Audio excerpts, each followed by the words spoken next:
You ask Tiger to solve.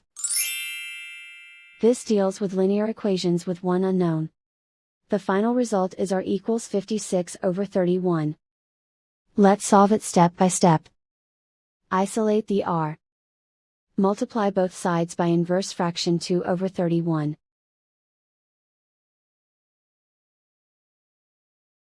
Group like terms. Multiply the coefficients. Simplify the fraction. Multiply the fractions. Simplify the arithmetic. And so the final result is r equals 56/31.